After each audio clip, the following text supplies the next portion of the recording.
Chenab valley और दूसरे भी इलाकों में सबसे बड़ा कारण जो है एक्सीडेंट्स का, और चिनाब वैली में तो मेरे ख्याल में हिंदुस्तान में, जैसे हमारे पुलिस ऑफिसर बता रहे थे कि अगर पॉपुलेशन के हिसाब से कैलकुलेट किया जाए तो हिंदुस्तान में सबसे ज़्यादा लोग होते हैं। मेरे ख्याल में जब से मैं बड़ा हो गया हूं तो तकरीबन 10-15 हज़ार लोग तो चिनाब वैली के इन एक्सीडेंटों में मारे गए हैं, और जवान भी। 3-4 चीज़ें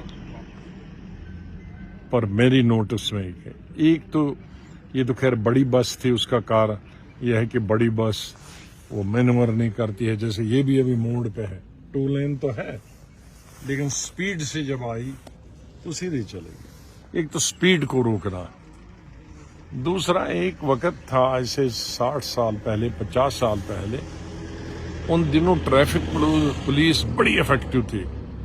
अब आहिस्ता आहिस्ता ट्रैफिक पुलिस खत्म ही कर दिया गया है पूरी स्टेट में। ट्रैफिक 1000 गुना बढ़ गया है, कई हजार गुना बढ़ गया है, और ट्रैफिक पुलिस कई हजार गुना कम हो गई है। तो कम से कम ऐसी एरियाज में ट्रैफिक पुलिस की बहुत कमी है। वो 3 चीजों को रोक सकते हैं। एक तो टेलीफोन चलाने की बिल्कुल इजाजत नहीं होनी चाहिए। टेप रिकॉर्ड सुनने से भी बहुत उनका ध्यान उधर लग जाता है। तीसरी स्पीड, और चौथी है उसमें ओवरलोडिंग। जैसे इस बस में 38 की कैपेसिटी थी लेकिन 56 लोग इसमें बैठे थे, 56, तो हैवीली ओवरलोडेड, लेकिन साथ में स्पीड भी जबरदस्त थी। तो ये 4 चीजें तो बड़ी गाड़ियों के लिए। छोटी गाड़ियां जब से ये बैंकों का 5000-4000 में भी लोन मिलने लगा, तब से भी चिनाब वैली में तबाही मच गई कि बेकार हमारे बच्चे, जाहिर है जरूरत के हिसाब से गाड़ी लेते हैं बैंकों से, अलग अलग 5 सीटर 6 सीटर, लेकिन उसमें भी चढ़ाते हैं 20 लोग। तो एक तो ओवरलोडिंग हुआ, और उसको ट्रेनिंग जीरो है। वो ट्रेनिंग कुछ भी नहीं करते हैं। बैंक से लोन लिया और दूसरे दिन स्टीयरिंग चलाई और इन पहाड़ी इलाकों में चला। उनकी कंपलसरी है 1 साल ट्रेनिंग करना।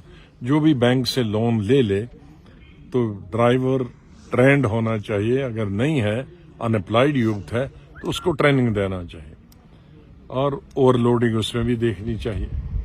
ये 4-5 चीजें अगर मिला के हम इसका इलाज करें, ऐसा नहीं है सड़कें बहुत बनी है। अब ये इस पहाड़ी इलाके में 2 लेन इस तरह की सड़क, लेकिन अगर ओवरलोडिंग हो और स्पीड वो प्लेन की तरह चले तो एक्सीडेंट स्वाभाविक है। तो सरकार को भी एहतियात करनी पड़ेगी, पुलिस को सतर्क रहना पड़ेगा, ट्रैफिक पुलिस को, और लोगों को भी खुद सतर्क रहना पड़े। आधा घंटा अगर लेट पहुंचे तो कुछ नहीं जाएगा, कई सैकड़ों जाने